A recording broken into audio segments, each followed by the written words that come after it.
Donation icon. I got the answer. I can handle the hard question. See, they say that Angel Snub Nub 7 don't care about the people. But Angel Snub Nub 7 cares about the people because I'm bold enough to tell you the truth, and I don't give a damn if you give me a dime. I'm not looking for your money.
Black people, it's all about the unity. There's nothing they can do with us, so ain't nobody.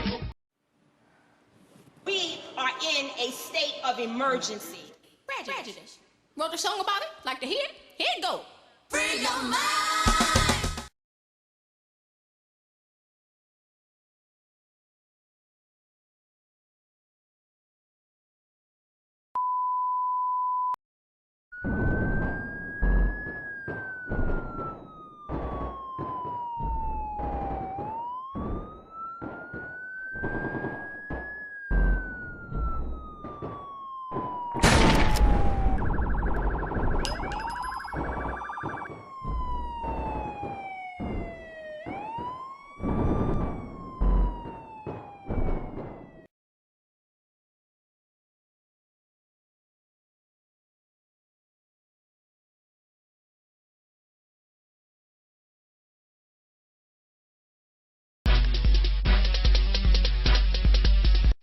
Akabo, Wa'akatu. This is Doc Koo, a DC area Black Power representative, and today I want to talk to you about a topic that was given to me to speak about by our Jizzle out of the DC area. And that is this: why do we support dead leaders?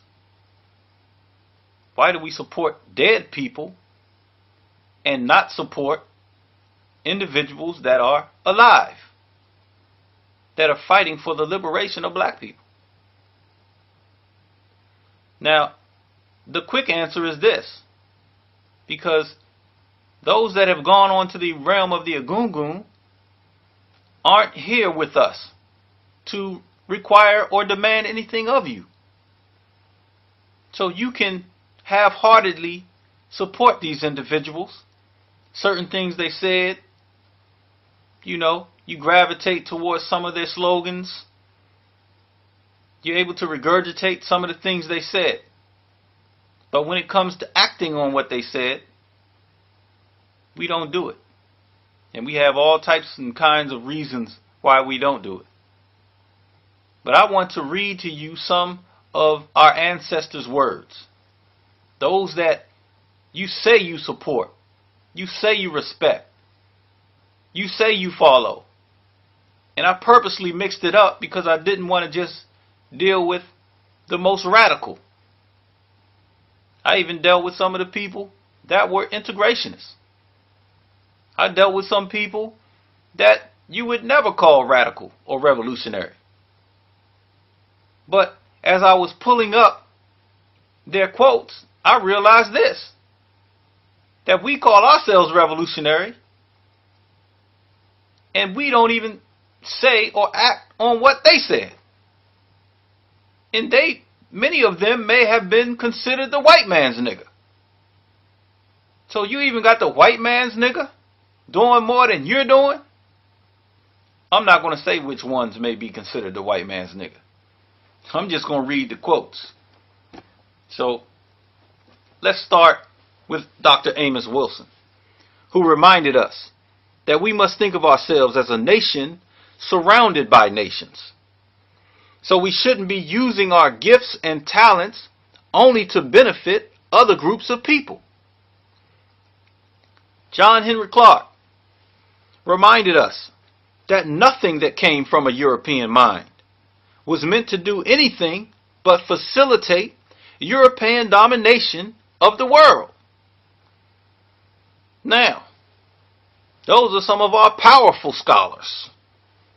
Let's get into some people that you watered down Negroes support and claim to follow. W.E.B. Du Bois told us that the cure isn't simply telling people the truth, but motivating, inspiring, and inducing them to act on the truth. That was W.E.B. Du Bois. Okay? Let's look at Booker T. Washington. Booker T. Washington encouraged us to become self-reliant, to rely on ourselves. Let's look at Nanny Helen Burroughs. See, y'all thought I was going to say some stuff like Queen Ya Asantewaa, which I will. Queen Anne Nzinga, Shaka Zulu, Dessalines the Ferocious. Y'all thought I was going to talk about them type of individuals. I'm talking about individuals that even the most watered down of you like to follow and support. Nanny Helen Burroughs told us that we must stop expecting God and white people to do for us what we can do for ourselves. That was Nanny Helen Burroughs. This next one is one of my favorite. I call it a black revolutionary godmother. Harriet Tubman. She said that she would rather be dead than to be a slave. But many of you just want to be a comfortable slave. You'd rather be a comfortable slave than be free. I've told y'all before, the Akawu tells us that comfort is the enemy of revolution.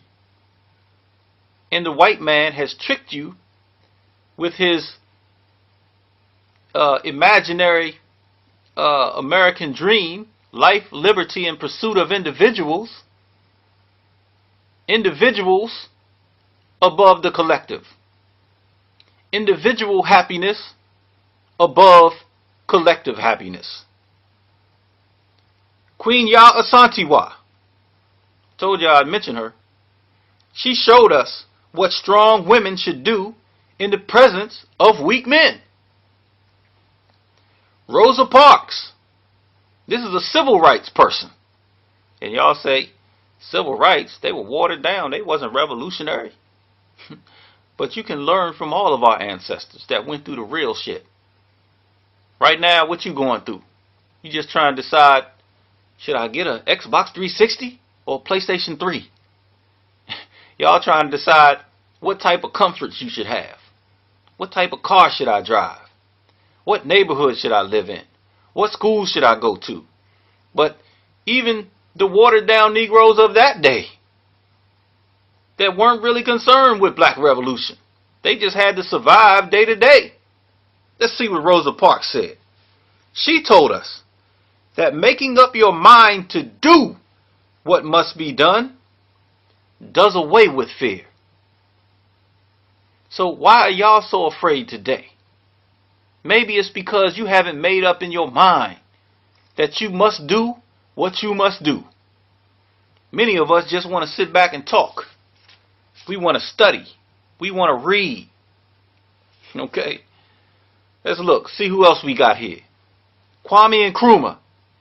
He told us that one black state cannot be free if all other black states are not free.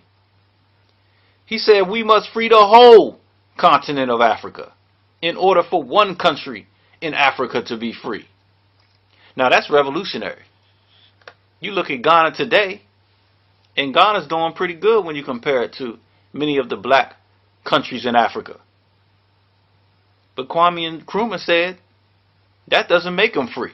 The whole continent got to be free before they can be free. Let's see what Kwame Ture said. He reminded us that we must look for the difficulties because we can't advance without going through the fire. Again, y'all don't want to go through the fire. You don't want to have to go through the fire. You want to continue to read and do research, which is fine. But Dr. Ben and Dr. Clark and many of our other scholars, Dr. Scobie, many of them have already done the research. Now you want to research what they researched. They've already paved the way. We need to take this thing to the next level, y'all. But in order to go through the next level, you're going to have to go through the fire. And many of y'all just want to be comfortable. You don't want to risk your comfort. Let's see what the Honorable Marcus Mosiah Garvey told us.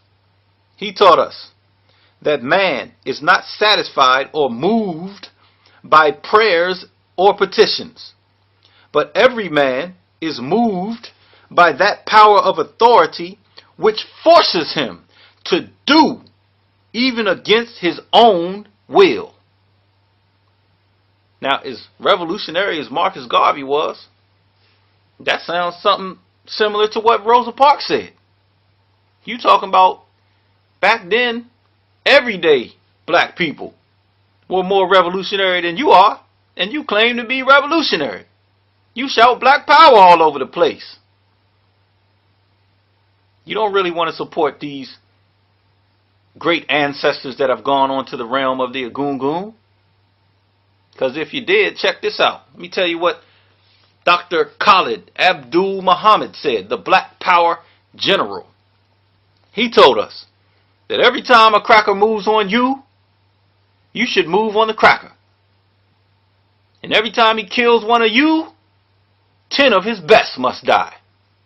That was Dr. Khalid Abdul Muhammad. Many of y'all talk about Dr. Khalid Abdul Muhammad, and y'all throwing up picket signs. Y'all going down to Trayvon Martin, the rally down there. Y'all holding picket signs. The Gina 6, the little brother that got shot at the gas station, or wherever he got shot at, for playing his music too loud. Y'all ain't following Dr. Khalid Abdul Muhammad. Because if you were, you would do what he said do in those communities. Now, we ain't going to say what happens if it happens here in the D.C. area. We ain't going to tell y'all. Y'all just going to have to find out. What did Malcolm X say? Malcolm said that we must bring about justice by any means necessary. I propose that we change it. Why am I proposing that we change it? And what am I proposing that we change it to?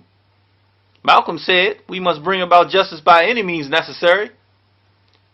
But a lot of y'all say, oh, really? Okay, well, I'll choose economics. I'll use that means. And then you leave it at economics. Others of you, you say, well, I'll get involved in the political process. We'll get out and vote. And then you leave it at voting. Some of y'all say, well, okay, well, I'm gonna go study. I'm gonna do my research and learn history and learn the knowledge of myself. And then you leave it at that. Even those of you that say we're gonna go pick up some guns, you leave it at that. You can't just, it's not just one way.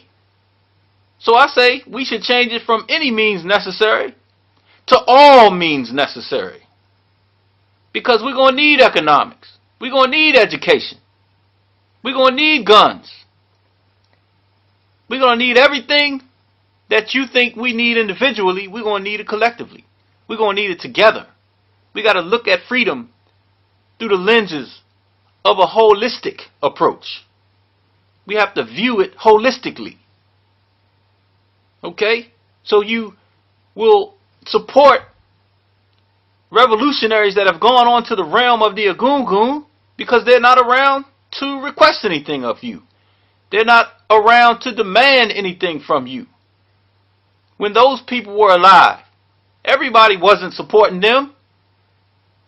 Even though Marcus Garvey had the largest African movement in the history of the world, or at least after the end of slavery, he didn't have as many as he should have had on his side. And he had the largest one. If you look at all these other people, Malcolm X's organization after he left the Nation of Islam, how many people supported Malcolm X? But you support Malcolm X today. There are people in your presence right now that you can support.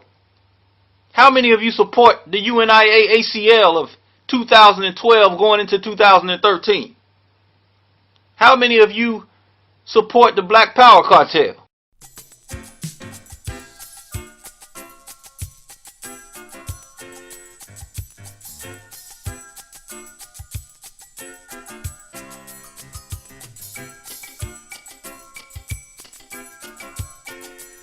Peace, Reverend always. I'm so Sister J, I'm so Sister D. and I just wanted to say thank you for all the people who helped to the medical fundraiser for my uncle Taalik. And it has meant so much to us that you would help, because without you guys, his life would not be possible and we would not be with him today right now. And I just wanted to say, for all of you that helped and that donated, I would really like to give a big thanks, and I hope that I can meet you one day and say thank you in person. I love you guys, and bye. Bye. Peace, Reverend always. Peace, Reverend always. Peace, Reverend always.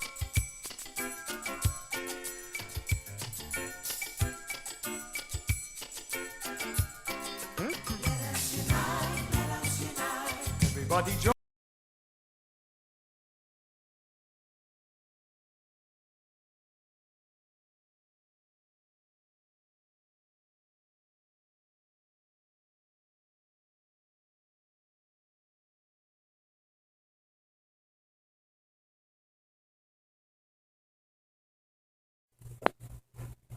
Peace, soul brothers and sisters.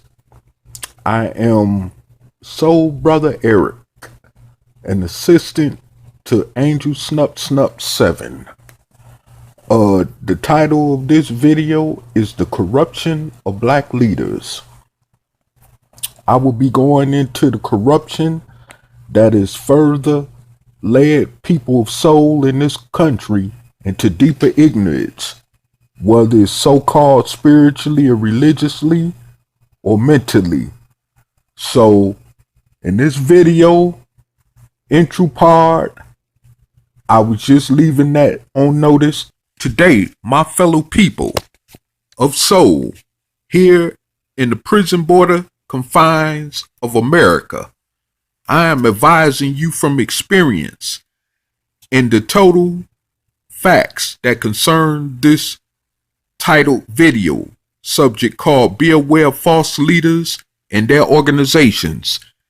It's been too long since we came out of chattel slavery here in America that we as a so-called African American people have continuously allowed ourselves to be pushed further into the grave of death mentally and emotionally with pseudo so-called black conscious teachings that still have not gotten us as a people of soul to the promised land that false leaders and teachers keep talking about. While being under the mental chains of slave bondage to the pink Caucasian Europeans' Christian religion, we unknowingly are indoctrinated with other additional slave bondage teachings under the cloak of black consciousness that has not allowed us to produce our own unique way of life as descendants of so-called Negro slaves here in America, nor has it led us to being totally liberated as a people from the pink Caucasian slave master as our external oppressor. What I mean by unique is something instinctively different from being an Israelite, Kemetic, or Arab size, etc.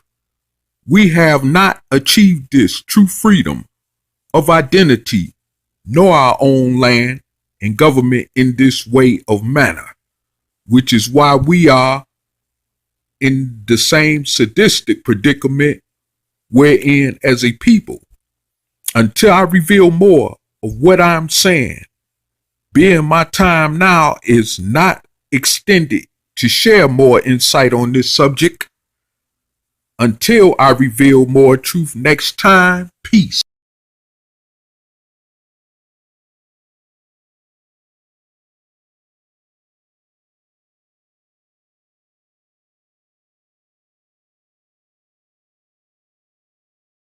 Other brothers that was out there doing their thing also. During that period of time. But when I turn on the TV nowadays and I watch the Chicago Bulls, there's no Michael Jordan. The whole team, I don't recognize nobody. There has been a changing of the guard. And prior to Michael Jordan coming on the scene, there was somebody prior to him. There's always a changing of the guard. When we have our children, there's a changing of the guard because sooner or later, we who brought them into existence will pass away. There will be a changing of the guard. Hopefully, it is for the best. In animal species, there is a changing of the guard, but when they reproduce, the male and the female, they try to select their best so that their best can produce the best in the changing of the guard. Nobody wants to take their faults and their weaknesses into the future. You want to try to become the best. There's a changing of the guard that's happening, whether we like it or not. But there's a changing of the guard with black leadership, black influence. All those in the past are going to soon pass away. And they've got to hand this over to a new generation of people that don't necessarily have your ideas, not looking through the eyeglasses the way you did.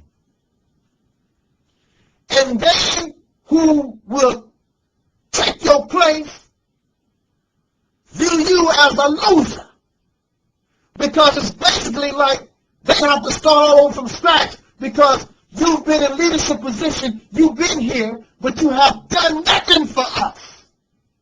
So it is no shock to me that the younger people are looking up to a brother like Sarah Sunseti, because Sarah Sunseti does not represent that which is fading into the past, and they don't want it no more because it has not done nothing to them. And those who are of the past, because of their arrogance, even though they losers, they don't want to take their resources and put it behind those who are going to be here, because your time is over. Let me tell you this. I'm not jealous of nobody on YouTube or outside of YouTube. Because as far as I'm concerned, we want the best for our people, our hope. Now, if you are on some ego trip or want to be some type of celebrity, I guess we're not on the same playing field, so I'm not talking about you.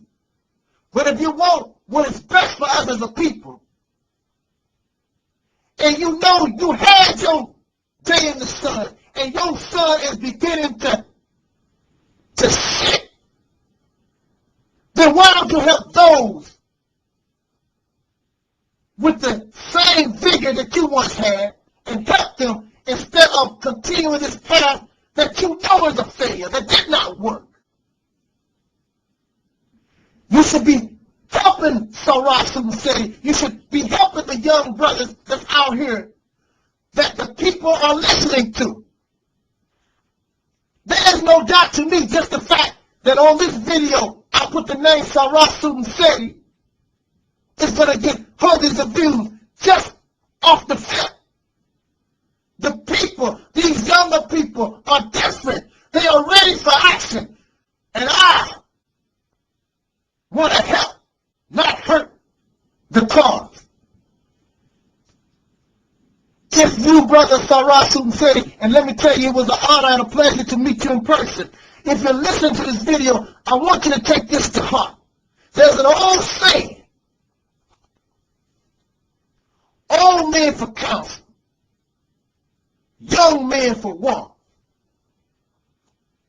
Not saying that you're not smart, not saying that you're not wise, but an older person, if he has a little sense, should have learned something just by living life and dealing with certain situations. Now I know that a lot of younger people don't care nothing about the NAACP, the Urban League, the Nation of Islam, and some of our older organizations that's been out there. I am not them. My experience is totally different. In fact, I'm part of you. And I'm angry too because I was part of that. And I have nothing out of all my work to show for what I've done. All my sacrifice. All that I went through. So I'm angry just like you are. So we're on the same playing field. What I fear is that you allow your anger to cause you to get hung up. This devil, there's no enemy, is a smart boy. He's not. You think he's just... Look at what this man took over the world. And in the eyes of the world, he looks like an angel. But really, we know that he's a wolf in sheep's clothing, nothing close. But as long as he has the veil of a sheep over him, if you try to kill and destroy him, then you'll be looking like you are a sheep killer instead of a wolf killer. That's what you got to try to avoid. I'm not jealous of nobody. I love to hear the fire from the young brothers and sisters. I like to hear you talk. One thing that I'm asking for us to do is to be more wiser and have a different, carry ourselves in with a different swag than we are. Because you're not going to be able to beat this enemy. Tooth for a tooth, eye for an eye. You're not going to get him like that. You're going to have to be smarter in dealing with him. Use his own tactics that he used on us against him. That's what I'm trying to get you to understand. Oh, man. Smile like he does. We don't have to come on video, every video, talk about, hey, the white man, this, and these crackers and devils, smile. How you doing? Just like he do. Look like he smiles. And he'll drop a bomb on Iran. He'll smile. And drop a bomb on the Palestinians and kill and plunder with a smile. With his fake ass. We should be the same. All we should do and move in America, expose him as the wolf he really is. That's all I'm asking for you. Don't call me no damn Uncle Tom. Don't call me no damn sellout. I'm with you. Hook, line, and sinker. I'm not looking to make no excuses for no damn devil that enslaved our people and committed the greatest atrocities to a human being that has ever faced upon this earth. So don't put me in that category.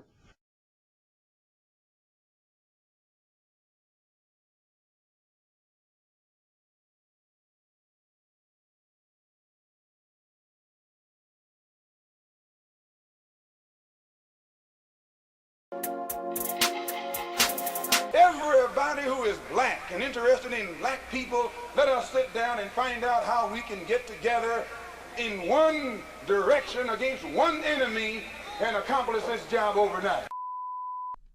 When soul singer and black activist Sam Cooke wrote the lyrics to his song, A Change Is Gonna Come, it was very direct and to the point.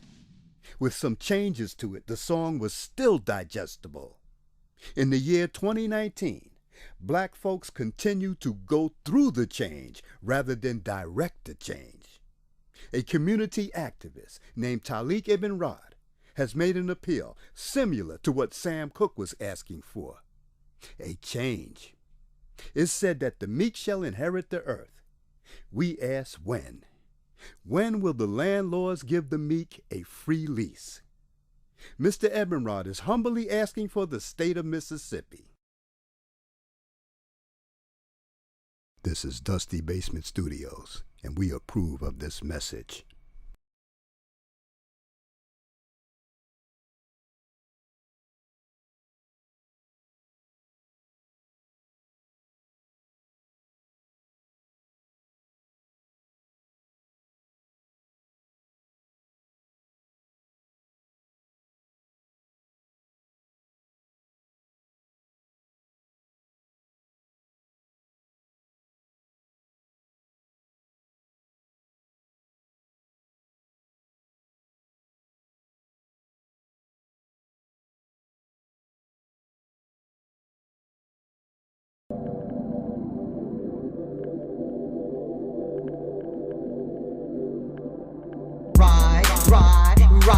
Let's get this party started. Ride. Let's get this party started quickly. Let's get this party started quickly. Let's get this party started. Ride. Let's get this party started. Ride. Let's get this party started quickly. Let's get this party started quickly. Let's get this party started. Ride. Let's get this party started. Ride. Let's get this party started quickly. Let's get this party started quickly.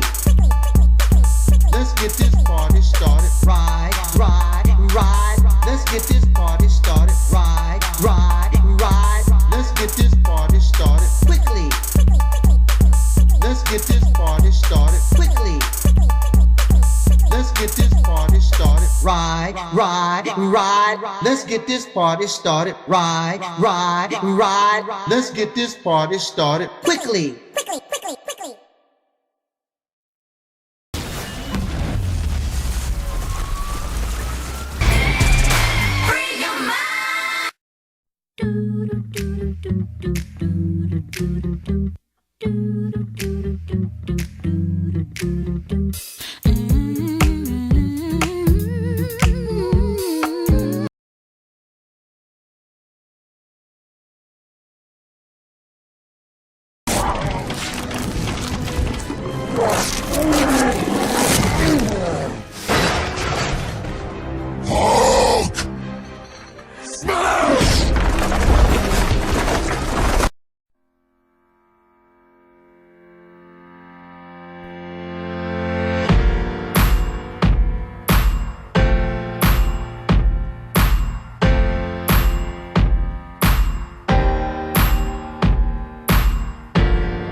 Take one. Take one. When you're surfing on the net and your chair gets hot and wet, diarrhea. Diarrhea. When you want to drop a deuce, but instead it's chocolate mousse, diarrhea. Diarrhea. When you're playing with a monkey and you're feeling something chunky, diarrhea. Diarrhea. When you're hanging upside down and your face is turning brown, Diarrhea. Diarrhea. When you're in the middle of a shower and you feel that anal power. Diarrhea. Diarrhea. You weed and feed your grass with liquid fertilized ass. Diarrhea. Diarrhea. It sounds just like a horn as your butt pops like some corn. Diarrhea. Diarrhea. Put my finger in your butt and tell the finger, diarrhea. Diarrhea. When your stomach starts rolling and you're cleaning out your colon, diarrhea. Diarrhea. You're eating toaster strudels and it's squirting out like...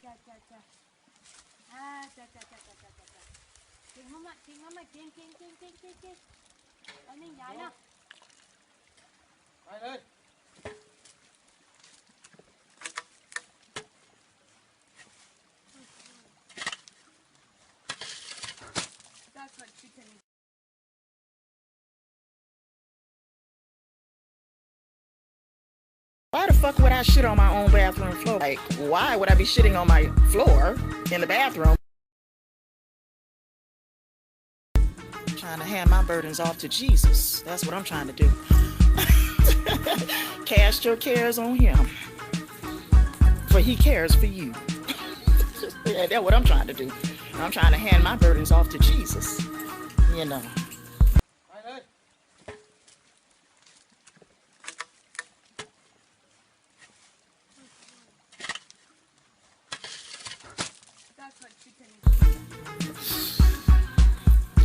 Yeah. Actually, people, you really think that I'm shitting on my own bathroom floor? I'm just, that shit is crazy. Why the fuck would I shit on my own bathroom floor? Why the fuck would I shit on my own bathroom floor? Why the fuck would I shit on my own bathroom floor?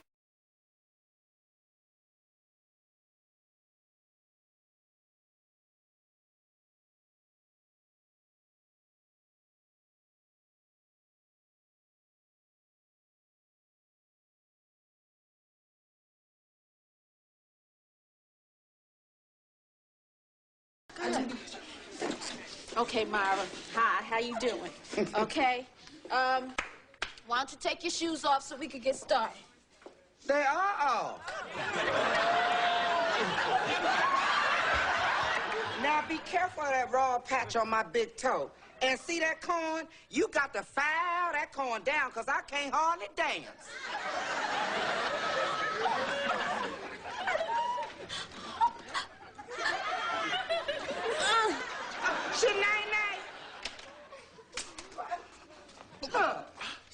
Girl, what are you doing? You don't foul like that. Oh, my goodness. Oh, please, okay? You gotta go to work on Myra's feet. Oh, yeah. Oh.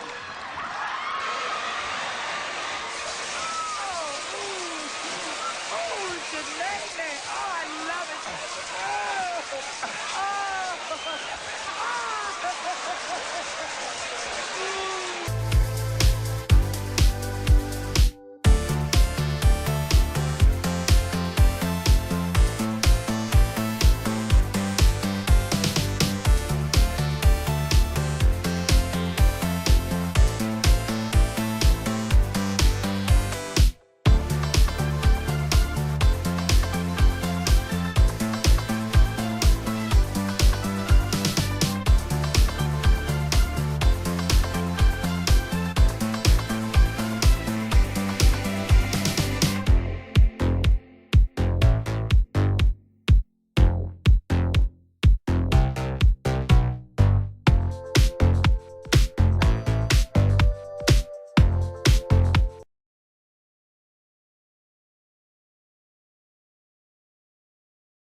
Noodles, diarrhea, diarrhea.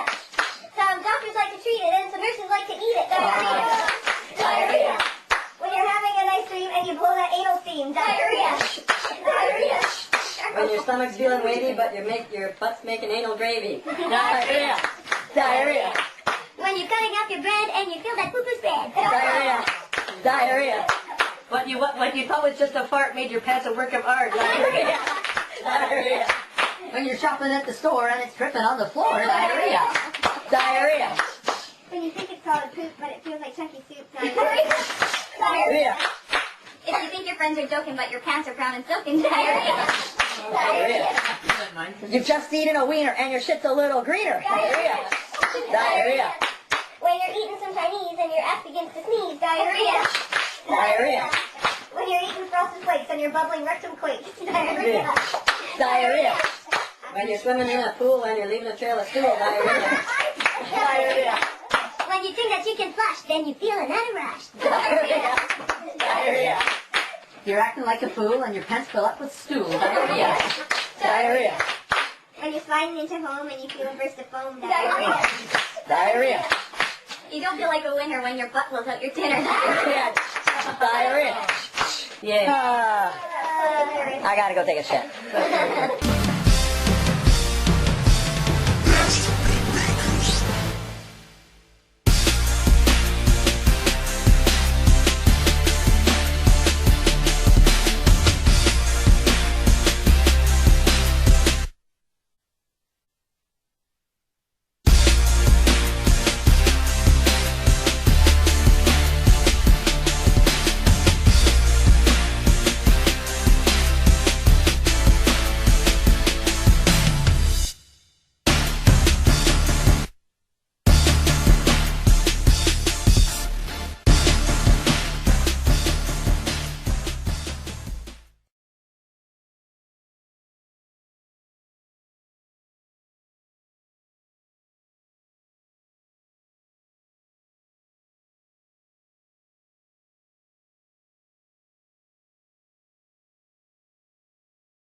Why the fuck would I shit on my own bathroom floor?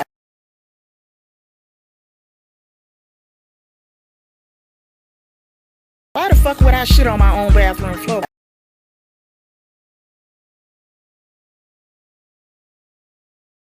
Why the fuck would I shit on my own bathroom floor?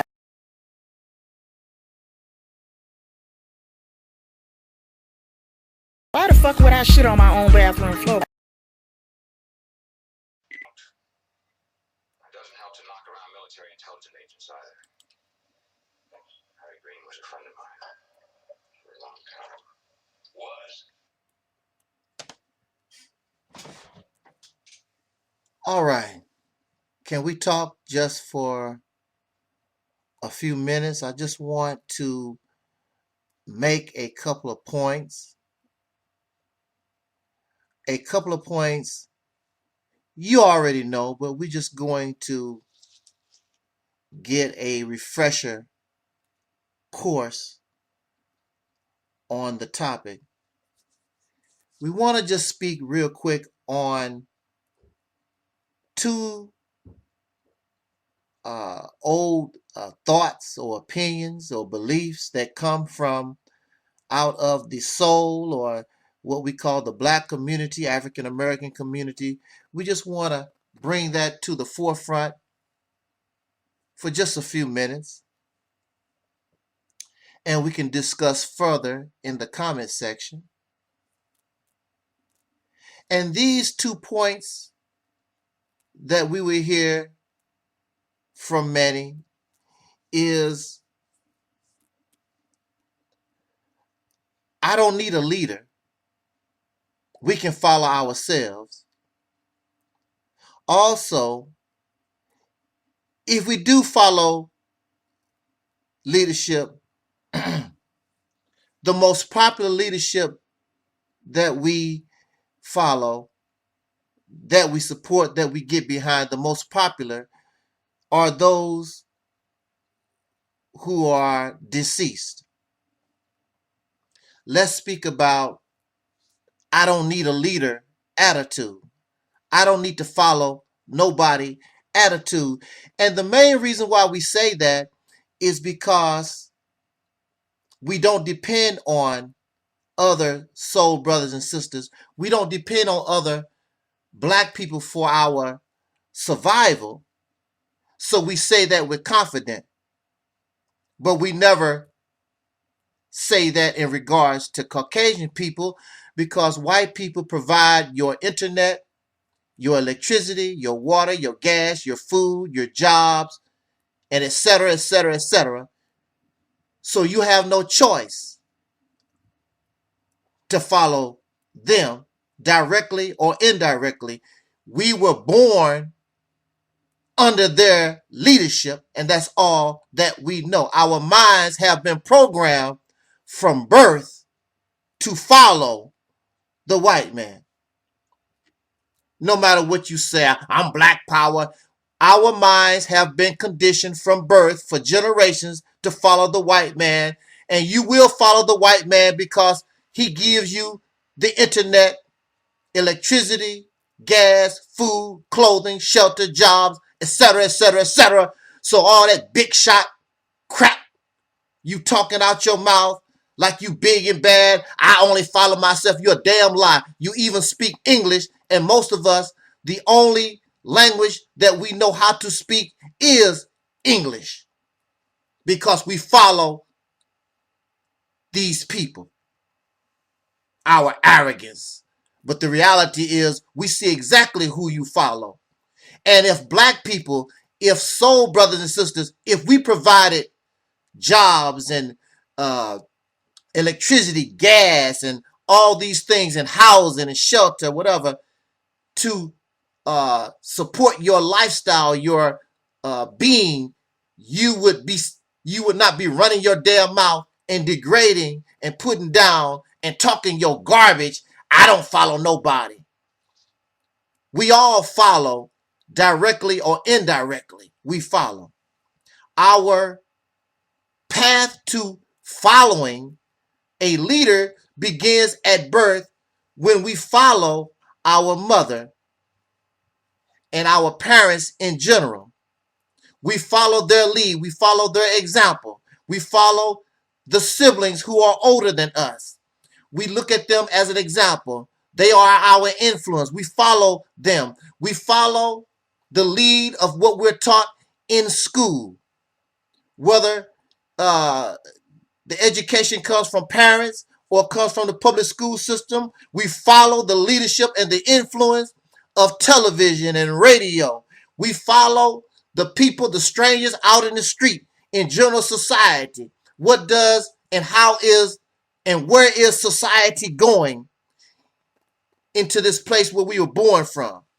We are in a communal civilization or communal society. We are social beings, and we follow, whether you like it or not, directly or indirectly. We are following something or someone, dead or alive. We are following, unless you come into this world and you create your own, of which you have not and you do not do.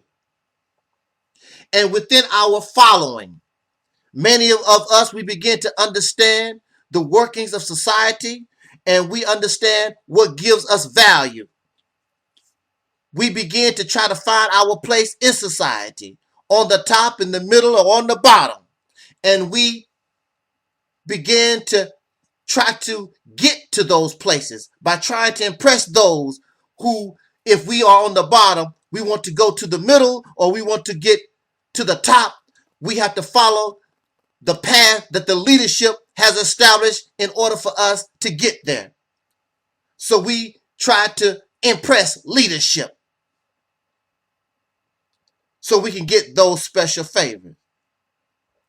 And as you climb higher within the hierarchy of leadership, those who control, those who dominate, we want to become part, or at least think that we are part of that machine. We are part of the leadership that control, that dominate.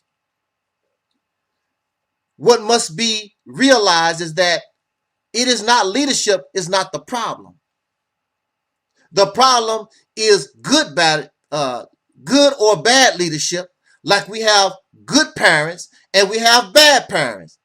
Good parents look out for what is in the best interest of their children so their children can have the best send-off in life. Then you have bad parents that don't care nothing about their offspring. If you make it, you make it. You don't, you don't. Good leadership that is not corrupt looks at what can they do in order to benefit the whole. Corrupt leadership looks at what is in the best interest that is for the rich or those who are on the top of the anarchy, the hierarchies rather, in the society or the nation or the tribe or even the family. What is in the best interest of specific persons? Then there are those of us, we understand leadership, but I follow dead people.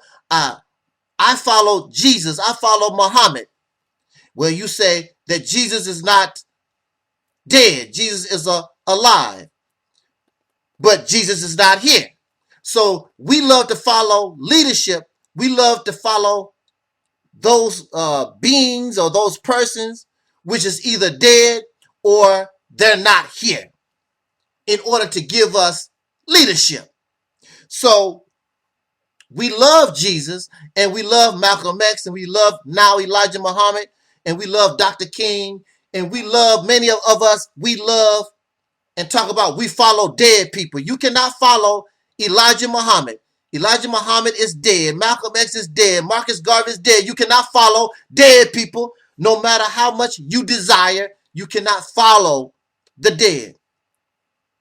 And if you follow dead people, they can only lead you to the point where they die.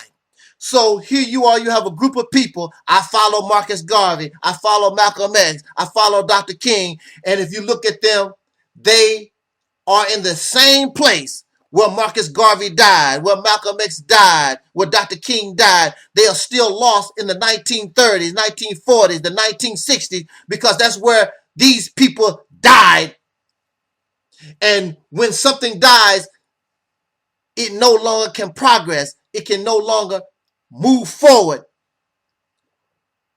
When somebody or something dies, it falls and its life ends in a specific time period. So here we are and we follow Jesus. So we are stuck 2,000 years ago.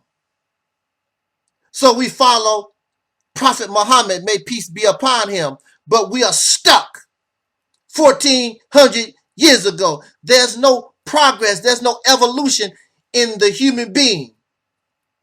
And those things that we are taught, if they are to continue to help us, they must be revised. The television that we watch right now is not the television from the 1950s. It has been revised. It has evolved. The car that we drive is not the car that we used to drive in the 1940s. The car is different. It's revised. All these things are more powerful. They are more technological. And that's the way we have to look at our teachings. This is the way that we have to look at our leadership. Our leadership must have the mindset and the vision. If you don't create something new, I will say that again. If you do not create something new, then you need to learn how to revise. You need to learn how to recycle and make new what you taught. So the teachings of Marcus Garvey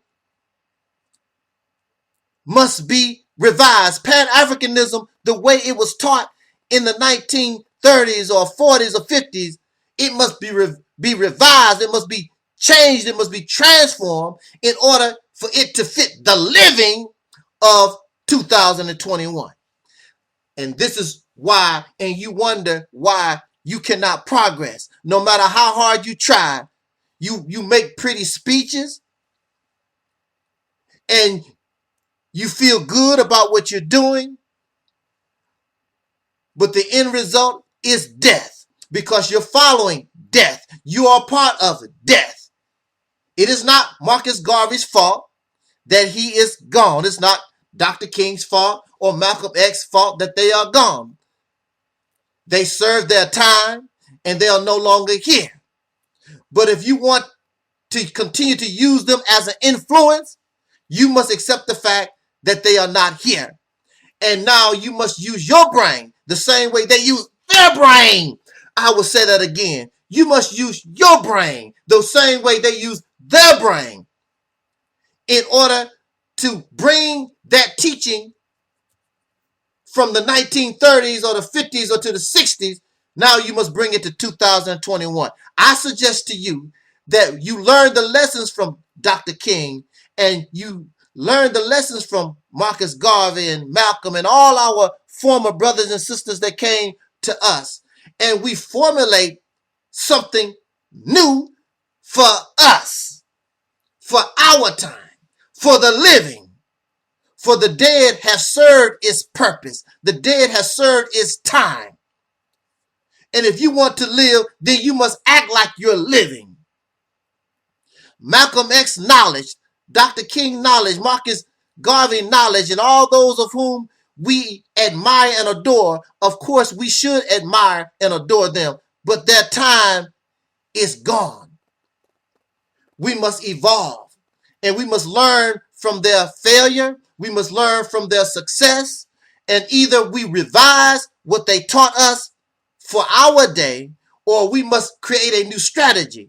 And I would say, and I would advise to us, that we need to formulate a new strategy, a new way of thinking, a new way of looking at life for ourselves in 2021. And we will move forward because that's what life does. Life evolves, life moves forward, but the dead remains where the dead fallen. So do you want to become or stay a Negro, or do you want to become a soul man? Do you want to gain your life back? This is the choice that we have to make. Either continue to be dead or come to life.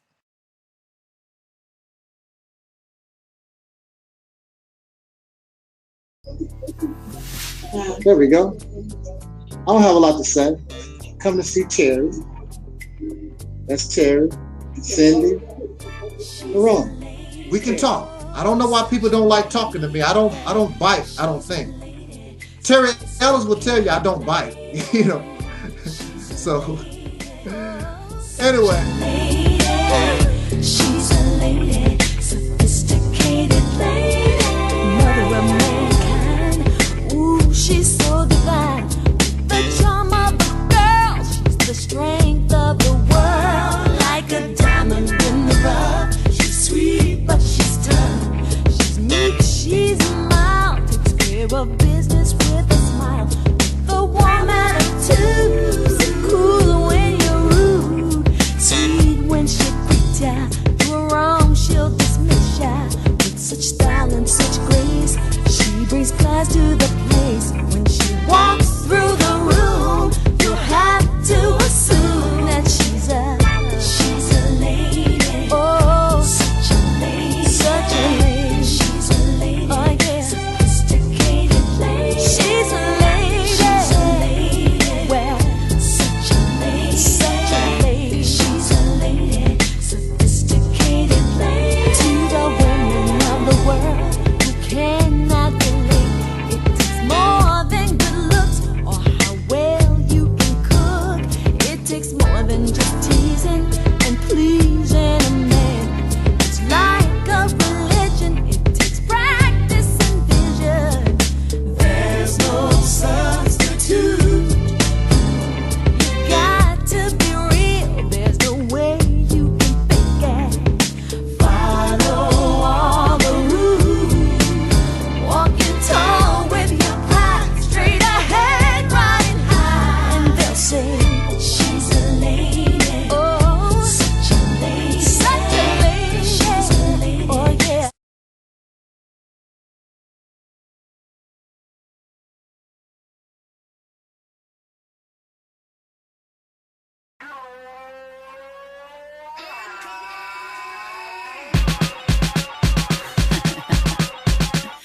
Yes. I want that. Oh, I need that. Gots to have that. It's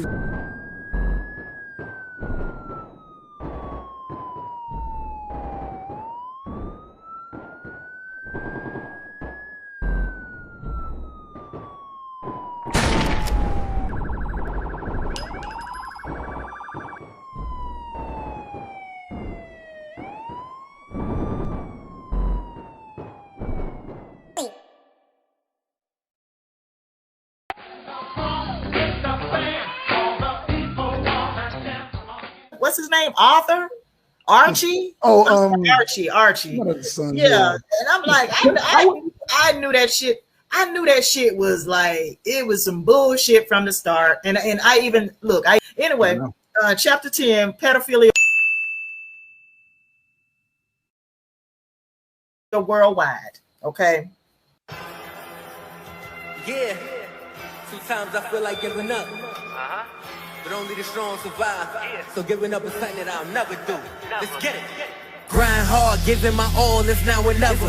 Down bad, most of my life, gotta do better.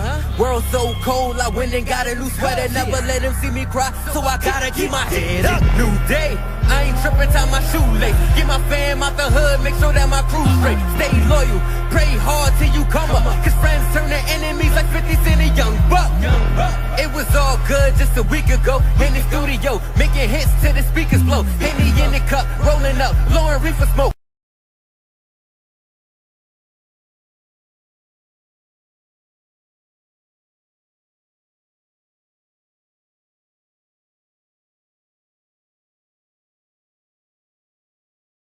We live in today. Because I feel like at any moment my life could be threatened. I feel like at any day I could be murdered by a black male. And it's sad to say, but that is really how I feel.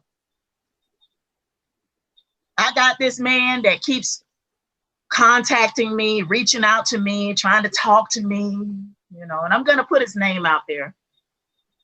Blackson. Blackson. Blackson, I cut you off in 2013. I cut you off because you disrespected me. Blackson. I cut you off because I don't trust you. I didn't trust you back in 2013, and I don't trust you today.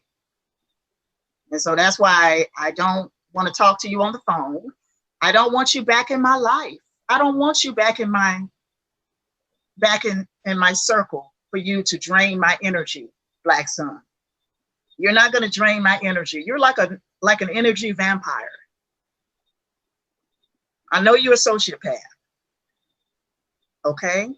And no matter how many times you try and reach out to me to make amends, you talk about, you know, you're sorry and I was stupid, you know. Baby, I cut you off in 2013. This is 2021. I got a problem with you. I got a problem with you. Keep contacting me, keep reaching out to me, coming all in my live streams.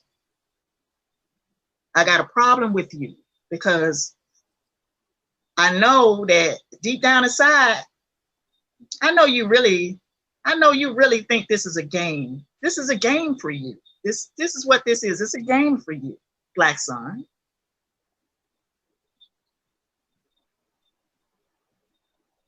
The hunt is on because that is what you are. You're a predator. You're a predator of women. And I can see that about you, Blackson. Nobody is fooling me. Nobody, I don't care what you come as. I don't care if you can come as the angel of light. You can come in as an angel of light. And I can see right through you. I can see exactly who you are. And so, you know,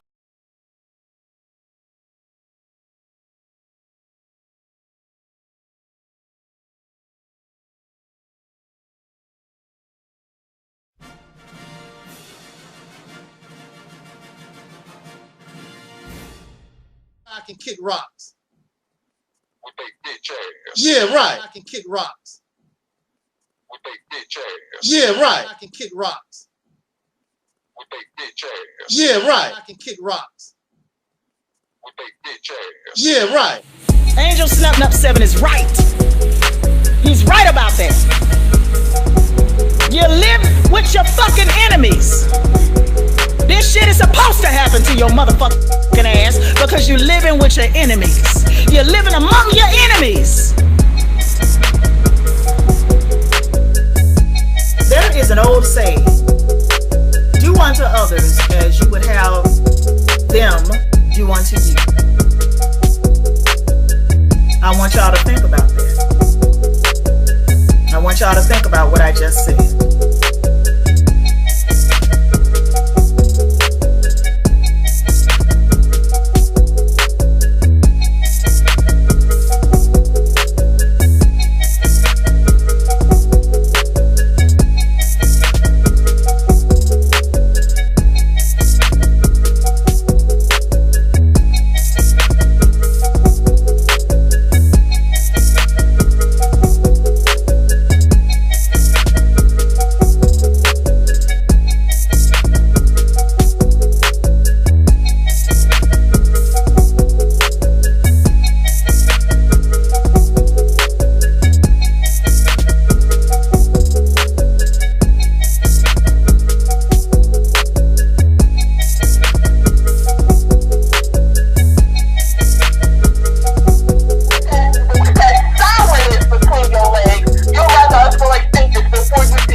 Job. Like prostitution is one of the oldest professions on the planet next to being a paid soldier. Prostitution is like one of the oldest professions on the planet. Okay?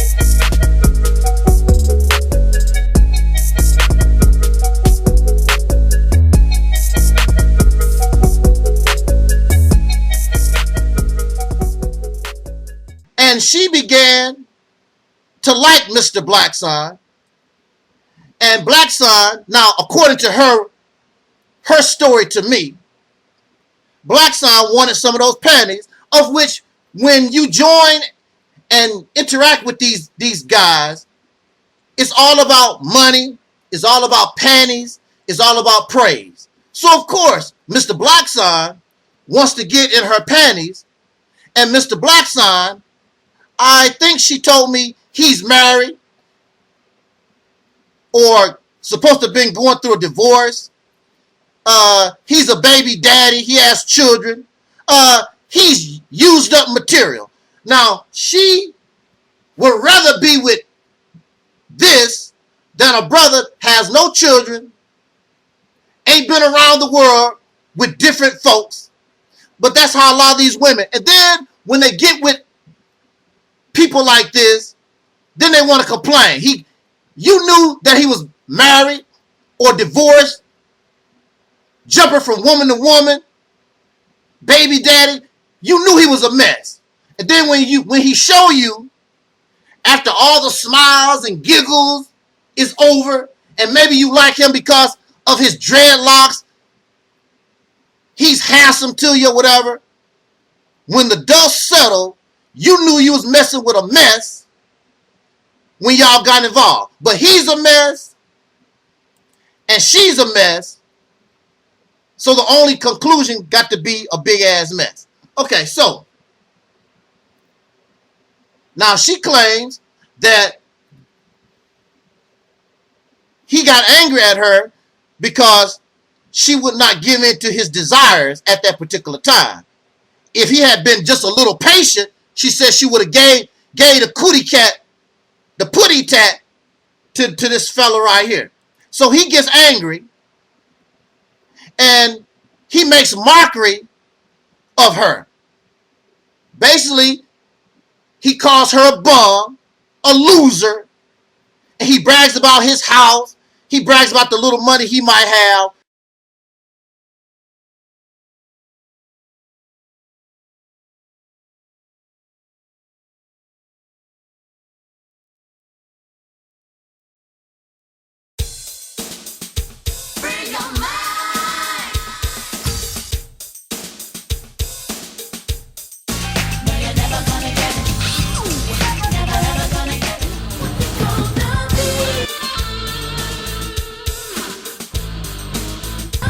How do you guys feel about Terry frowning like that with her album? You guys' album? She thinks she's cute. She thinks she's cute. That's all I got to Think say. she crude. Karen thinks she's cute. Huh? Thanks, hon. She came out with a different attitude after Don't look that. like no nothing to me. I don't know, we get off there. That's old school. Life has changed. I want the red.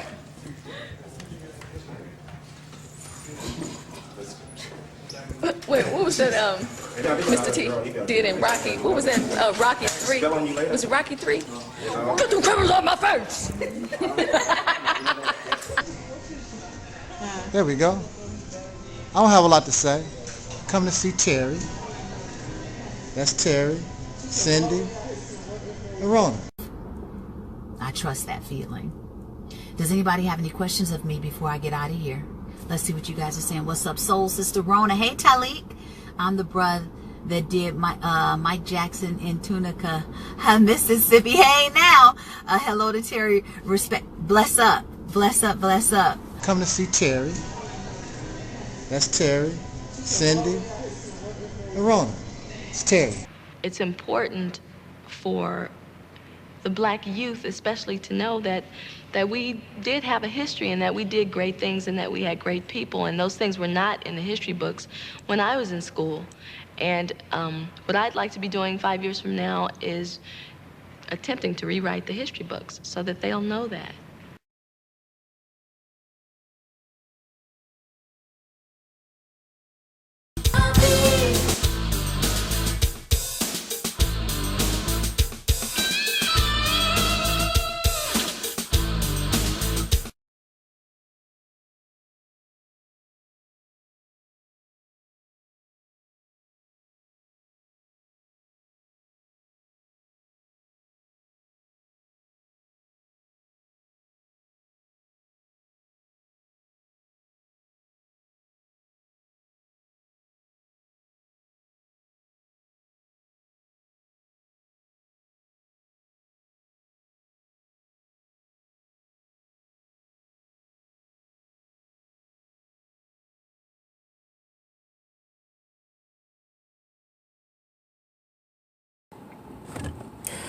Hey, Uma!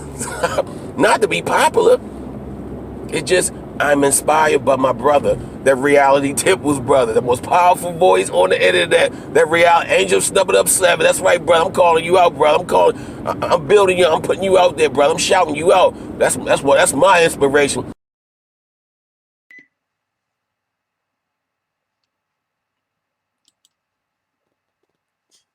So I saw this thumbnail, and what we have here is a group of persons trying to sell a product because they're not interested in reality. They're not interested in the truth. They are trying to pitch a product. So we have those who are trying to sell to the descendants of slaves born in America, the once called American Negro. They want to present to the masses that they are Aboriginal, whatever the hell that is. We really don't quite know what that is. And then we have the other side, which is called Pan-Africanism, unspecified Africans, unspecified Aborigines people, but both sides are trying to pitch a product. They're not interested in the truth. They're not interested in the reality. And I was going to watch this back and forth, but I could not, and I knew I could not stand almost 3 hours of egos. That's what it is. And the information, a lot of it is valid,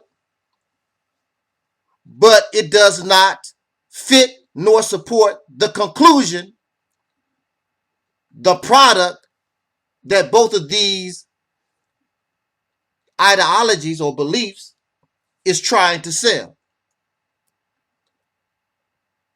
On this platform, we're trying to find, to the best of our knowledge, the reality, the facts. And in order to do this, we must use logic. We must be rational. We must be able to reason. We must be able to use what is called common sense. We must have no bias and no prejudice. We should not have a narrative or a product to sell. These persons here are trying to pitch a product.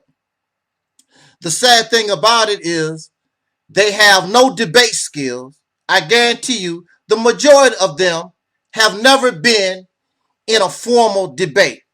Many of them have never even taken a debate class in school or in college. They are emotional because they believe in their religion, because that's what it is. It has turned into a religion of belief that they are Aboriginal or that they are some type of unspecified African.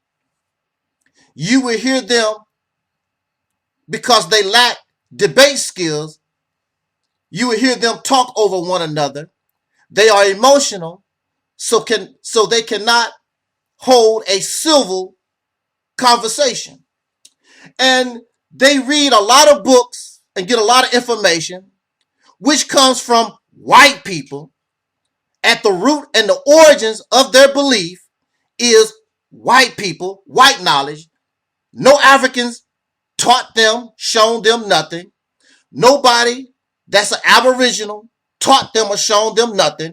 All their information at the root and the origin of all their information comes from white people, but yet and still they want to talk about and against Caucasian people, but that is the root and the source of your so-called information.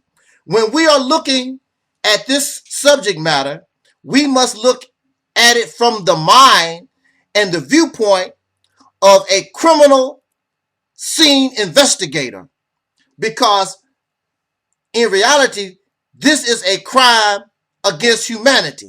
So we must look at this from a detective point of view. This is a crime scene. And for these, since they do not have a detective mindset, they can only go upon the obvious.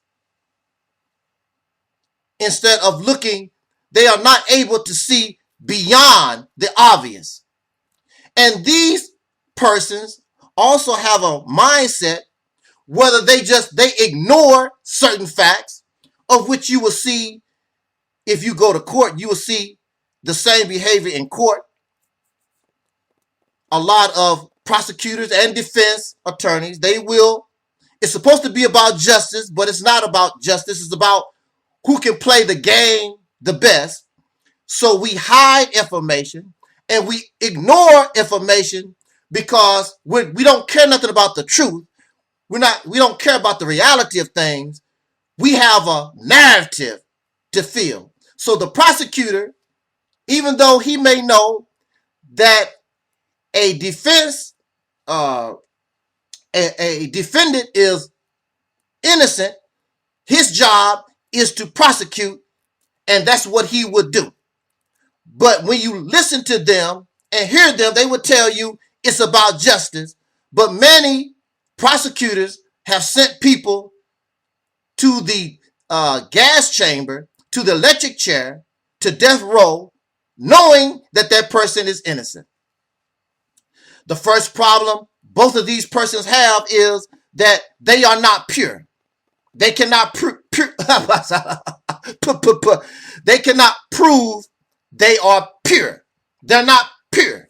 There are all kinds of Africans. When they talk about Africa, they never specify. When they talk about Aboriginal, they never specify. Unspecified Africans, excuse me. Unspecified Africans, unspecified Aborigines. There are all kinds. All Africans do not look the same, act the same, speak the same. They never specify. There are all kinds of Aborigines people. Also, according to my information, there are many Aboriginal people who are extinct. How do you know that you don't carry the DNA or you're not part of Aboriginal people who are extinct? But you only go on what you can read and what you know because you want to be part of something. Prior to this behavior, the so-called Negro wanted to be part of Caucasian people, and they were willing and still willing to die and suffer and sacrifice to be close to and want to be part of white people. Now, some of them have decided they are willing to die and sacrifice to try to be part of something they never was, part of some Aboriginal, some type of African, because they want to be part of something. They want to be included. They suffer from low self-esteem. In order for you to claim Aboriginal or to be some type of African, you must show that you're pure. The so-called Negro in America is not pure. The once called American Negro in this country is exactly what Frederick Douglass, the abolitionist, said in his writings. The so-called Negro in America is a brand new, unique admixture people that was created on the slave plantation. And of course, they ignore the slave farms. Our situation is so bad that we really don't even know who we are biologically, because on the slave farms and even on slave plantations, mothers was forced to breed with their sons, fathers was forced to impregnate their daughters, and we were sold from plantation to plantation. Biologically, we really don't even know. So how the hell, if we really don't know, also, once we became free, and we still have this, carry this behavior today, we adopt each other. We call people father, who is not biologically our father. We call people mama, that's not biologically our mothers, and uncles and cousins and so forth. They're just good friends or whatever. Biologically, we know they did not come from us, and we still carry this behavior on today. I had an uncle who I found out was not my biological uncle, but I loved him, and he was accepted in our family regardless, and we still carry this behavior on today. We call each other cousins and uncles and fathers and mothers, and we are not related. But we must be pure. And the so-called Negro in America is not pure. That is why the conclusions of the Aboriginal community, that is why the conclusions of the Pan-African community or all these other folks, their conclusions is null and void, invalid, not credible, because you, the so-called Negro, if that's what you call yourself, or if that's your roots, you're not pure. A grapefruit is a combination of an orange and a lemon, to my knowledge. It carries the DNA of an orange. Mind you, a lemon is not pure. A lemon is a hybrid fruit. So you have a lemon, which is a hybrid fruit. It's not pure. And an orange. And then you get a grapefruit. The grapefruit carries the DNA of the orange. The grapefruit carries the DNA of the lemon. And remember, the lemon is not natural. The lemon is a hybrid fruit. So it carries all this different DNA. The grapefruit is not a lemon. It's not an orange. And it is not none of these unknown fruits within its DNA. It is neither. It is a brand new fruit created by mixing the orange and the lemon. And that's what you have with the so-called Negro in America. We are not pure. We don't belong nowhere. We are like a man without a country. We are not Africans. We are not Aboriginal. That's just the way it is, whether you like it or not.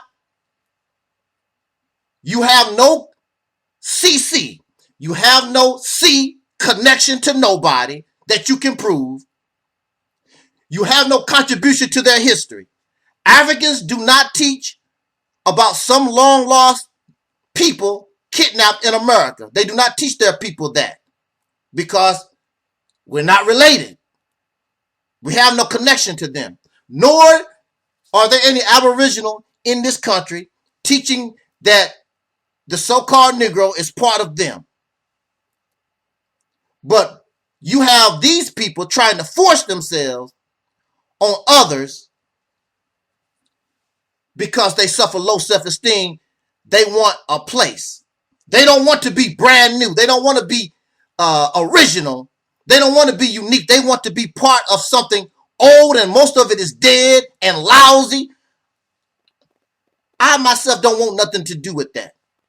I wouldn't mind being able to start from scratch, build my brand new culture, my brand new language, my brand new civilization. I don't want to copy and mimic others.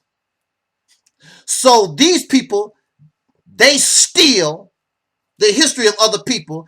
They copy the culture and want to be other people. And a lot of times, these people are dead. These ancient dead civilizations, of course, you know they cannot speak because they're dead. So you're going to claim them because if they were alive, like many Africans and Aboriginal people do not claim the so-called Negro. They do not claim you. They do not claim us. And so why go through all that when you can be brand new? But with all your smart, with all your scholarship, clearly you must be stupid because you're too dumb to create your own label, your own identity, your own culture, express your own uniqueness. You're too dumb and silly and stupid, but you want to be so smart. I would rather, and I have the ability to create civilization, to create my own language, be unique and express myself. And our people was doing exactly that during the time that I grew up in, when they were expressing ourselves as soul brothers and sisters.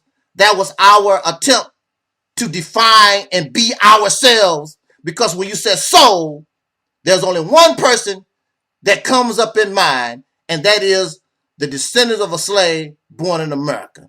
I'm proud to be myself.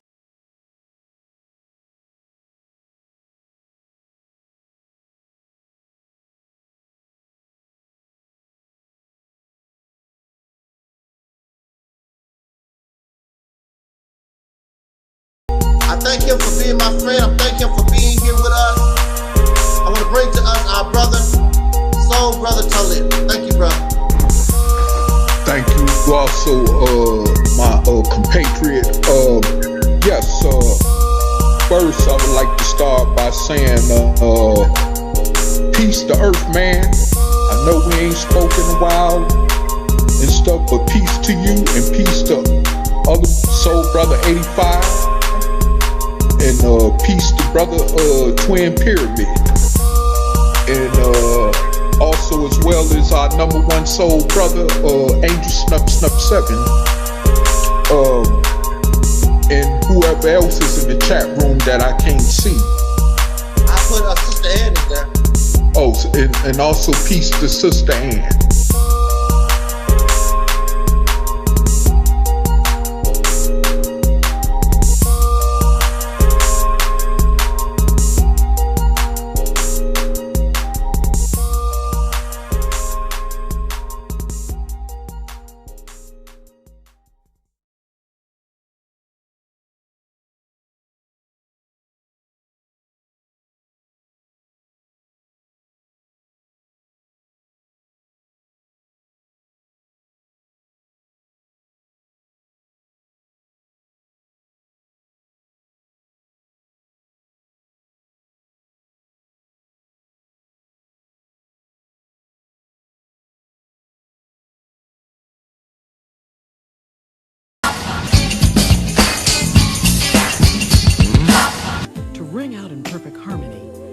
Mary Ellis becomes the first of the divas to offer the world her singular sound.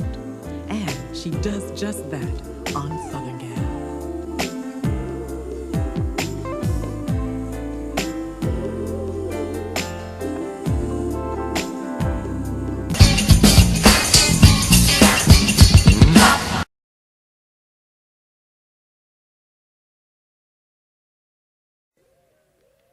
Gomane. Assemble the people, Gomane. We will not be defeated by witch doctors' illusions.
Мотай вперед, просто мотай и все.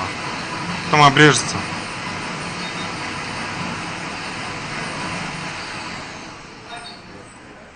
Все хватит.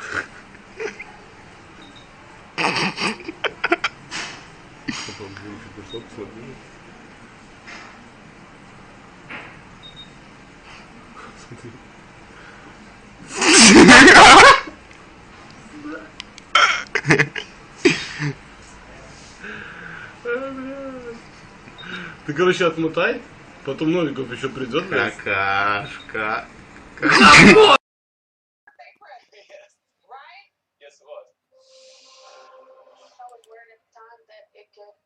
My job could have been the other guy. So at that moment, when you confessed to Mr. Weber, you did have paternity doubts. Yes, I did. He does not have a family trait. What is a family trait? Can I show you on the screen? Yes. In the case of Weber versus Vergara.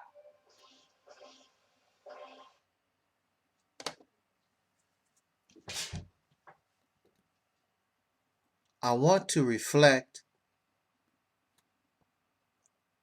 on the recent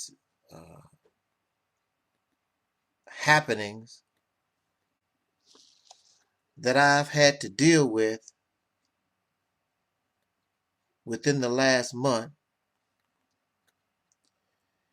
in relation to the separation of myself from a person of whom I did love and still carry some love for. It just does not fade away unless it never was there to begin with.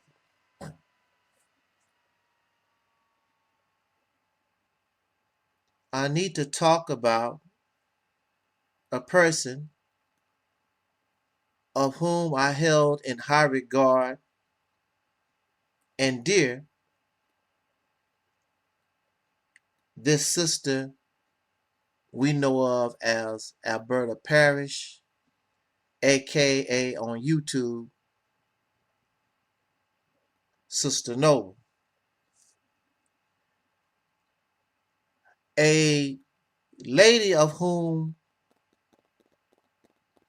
I have spoken with or interacted with since probably 2009, and we actually met in 2018. So we know each other in person. And you would think that since we know each other in person, that status for me would be held in her mind in a higher regard than somebody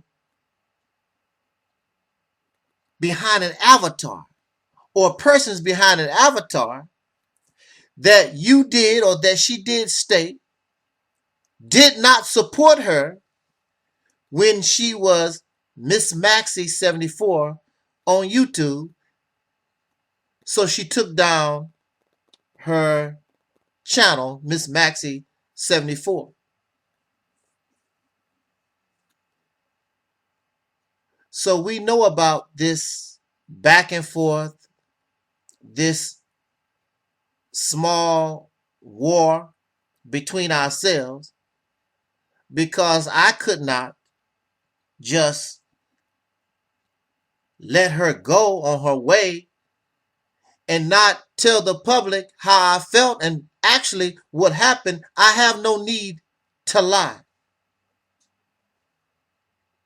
I am open and will take a lie detector test if you pay for it. I have no reason to lie about anything. What is sad is that those looking on the outside who really don't know, but they claim to love black people. We should unify, we should love. But their behaviors do not demonstrate those words. That lip service. In fact, you sat back on your high horse and you encourage people who actually have known each other. You encourage them to beef. You encourage them to hate. And I notice many of these people are spiritual and they are religious. Well, now it's no shock to me. I see why they done what they done, because religion and spirituality is nobody's friend. Pro-blackness is nobody's friend. Pan-African, all these blackity black, all this stuff is nobody's friend. It is meant to divide. It is meant to bring hatred. It is meant, and if you look at the history of all of it, it is violent. There's nothing peaceful about it. It is divisionary. So you have those who unsub from Angel Snub 7, which I never asked for your subscription. You're stupid enough. I subscribe to you because Sister Noble suggested. I subscribe to those of whom I can relate to their message. I cannot and will not subscribe to somebody. I thank you for your suggestion of that channel, but I subscribe to you because you are offering something I can relate. So you're a hypocrite. So your subscription to Angel Snub 7 was fake. Just like you're fake. All these fake people. But at the same time, the reality is, if it was not for Angel Snub 7, Angel Snub 7, I would not claim to make Sister Noble, but Angel Snub 7 inspired Sister Noble to come back to YouTube. Angel Snub 7 inspired, in fact, gave the title of the book called God is on Trial. That Angel Snub 7, you would not be bringing your mouth open to talk about Sister Noble without Angel Snub 7. Angel Snub 7 did not make Sister Noble. The reason why you are attracted to Sister Noble is because she carries your fantasy world, the aliens, the spookiness. Angel Snub 7 is reality. I do not represent spookiness. So Sister Noble can relate to Alexis K. Tyler, and Sister Noble makes a video speaking about the death threats on Alexis K. Tyler. And that is what brought Sister Noble to the attention of YouTube. Her video going viral, almost, basically, you could say, about Alexis K. Tyler.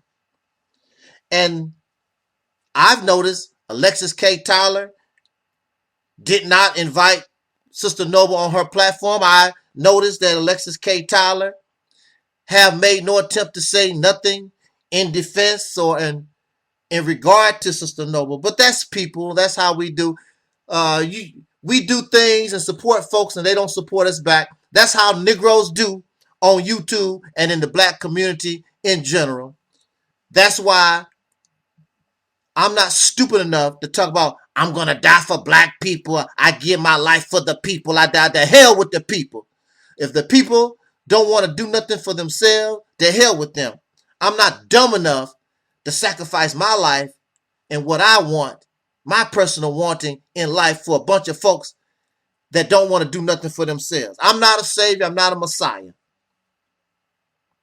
So, also, since 2007, Angel Snub 7 has been known to be a defender. I was given the title Divine Masculine by women. Because Divine Masculine is the title a man is given by women to a man who rides, a man who defends, who supports the female gender. So they gave that title to me.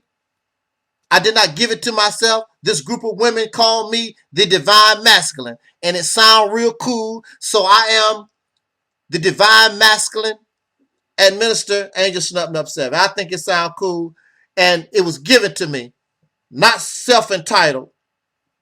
My channel was supported by women in the beginning, pure women, black women, white women, black women in interracial relationships, so forth. That was the main listeners to the Realist Temple on earth.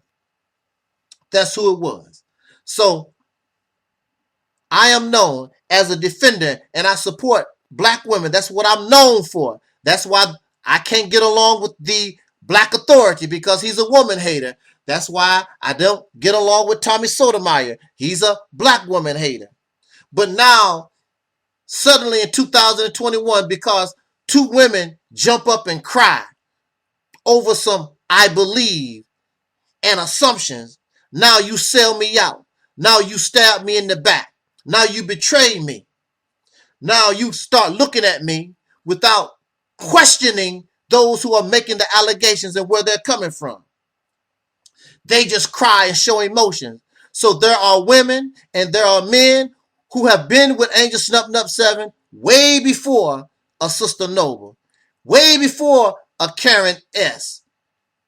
And these women come and they cry and they make these allegations, and you just throw everything that you know about Angel Snub 7 out with the baby and the bathwater because you believe the lie.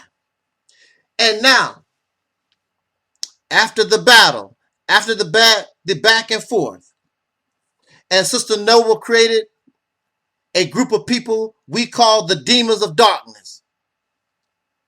So she gathered the demons of darkness, and you got your emotions all up in the air. And when it's all said and done, we present not emotion, we present logic and being rational and analyze, and we bring receipts and we smash them and we break them down.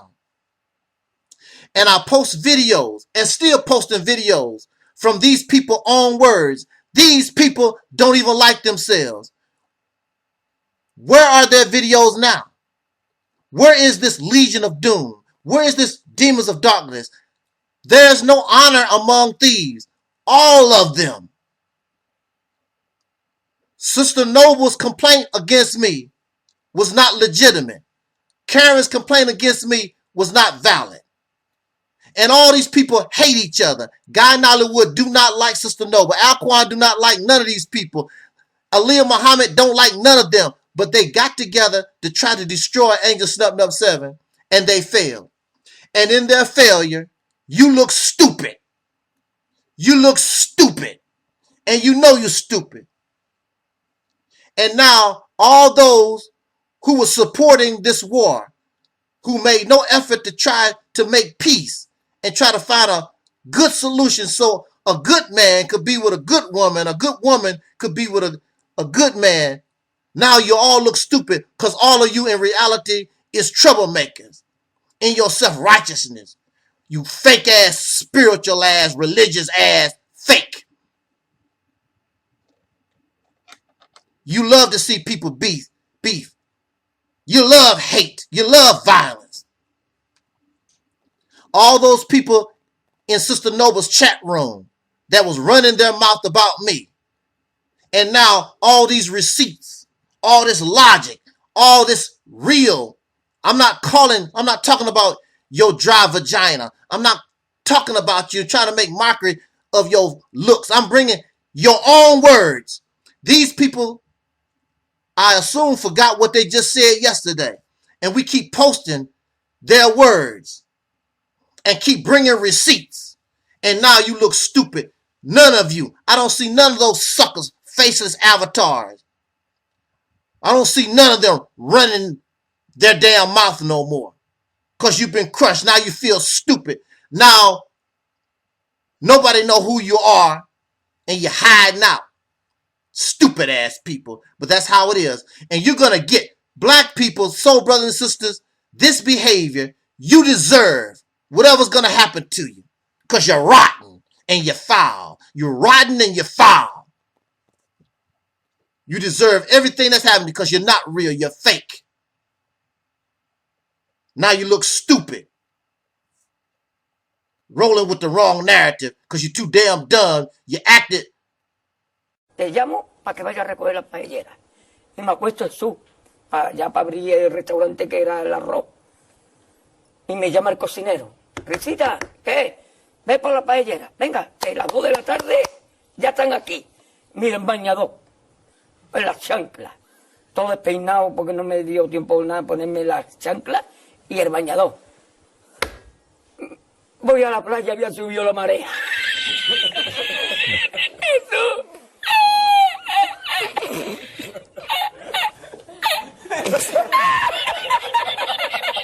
Eso. Había subido la marea y encontré una paella.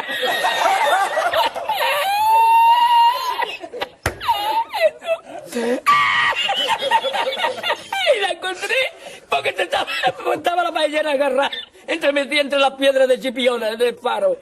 Y cuando entro en el restaurante me ve el cocinero con una paellera y adentro la vende paellera.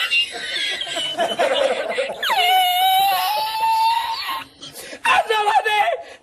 ¡Mira dónde llega el agua! Llegaba el agua hasta el restaurante. Había subido la marea.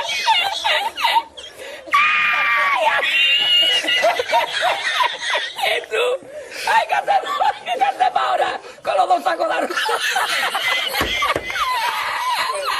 ¡Ay, llama para Sevilla! ¡Llama a Sevilla que traigo paella!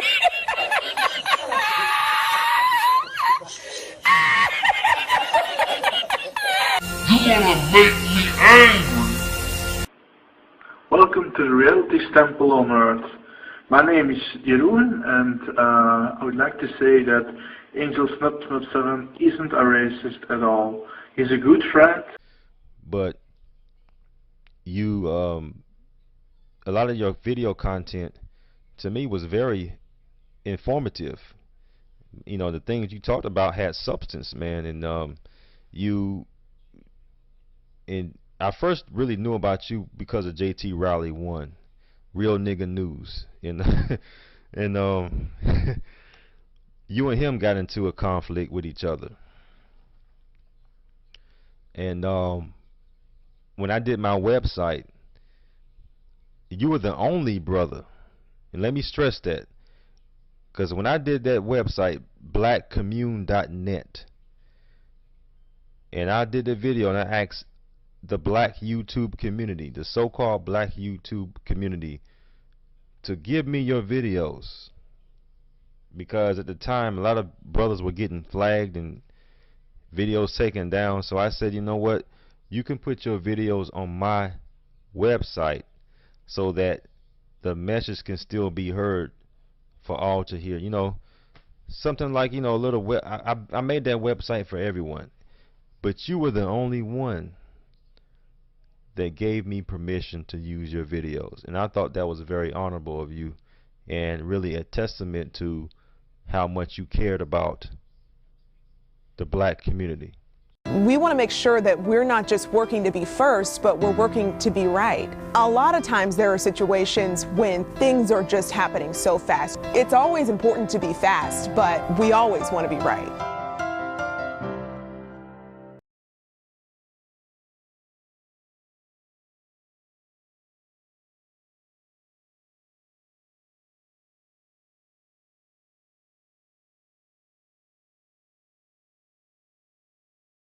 Who the hell are we? You and I live in an identity crisis. Who am I? I'm Angel Snuff 7, the mighty one, here on social media. And welcome to another edition of what I call the Reality's Temple on Earth Internet Ministry.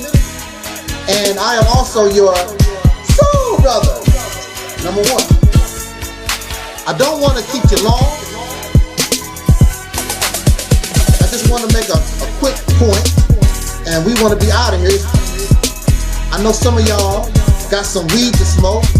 You got some sex to get. You got some barbecue. You got all these different things.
To include us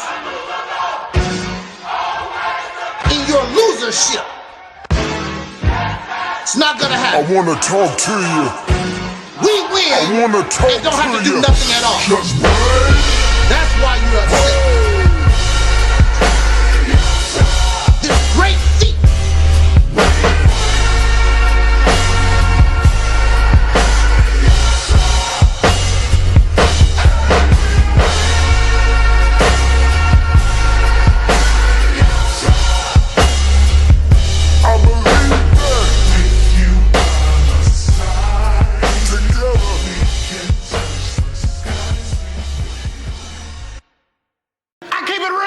What dear? Cause I keeps it real like that. I keeps it real.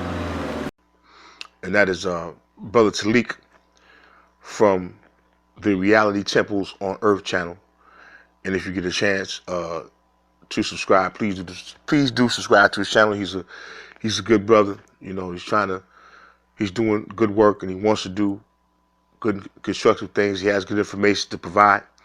So please do check out his channel if you get a chance. Have consequences. Morals are just, subjective. But when you have laws and things on paper that say, if you do this, we're going to punish you by incarcerating you, and you break them and you're dumb enough to get caught, then you're just dumb. All right. Shout out to Reality's Temple in the building. Well, just for myself, I got to get him on here, man. You talk about somebody polarizing. Whoa. that brother is I'll leave that alone. Shout out to the brother though, just by Brother Angel Snuff 7 at the Reality's Temple. And to give props to him, because I listened to all of Angel Snuff 7's videos. I think that he comes from a different angle And there's a powerful message in a lot of the videos that he put out, and I try to catch all of them. I look at him as a free thinker and a person that's willing to challenge those of which he don't agree with or which he may think differently from, and I really respect him for that. He's challenged KNBS, and he has also challenged the black supremacy movement as well. And I have nothing against that, because that which cannot be challenged cannot stand and will not stand and will not survive the test of time. How many challenges we can withstand will determine how long we will be able to stand.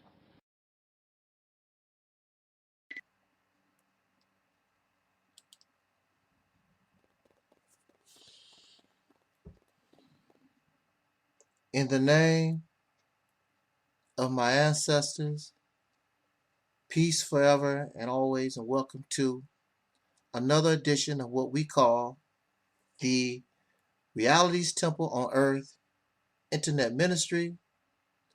I am the gatekeeper or the host of this program, known here on social media, wherever you may find me.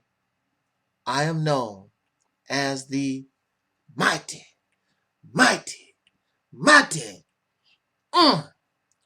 Angel Snub 7. I am your soul brother, number one.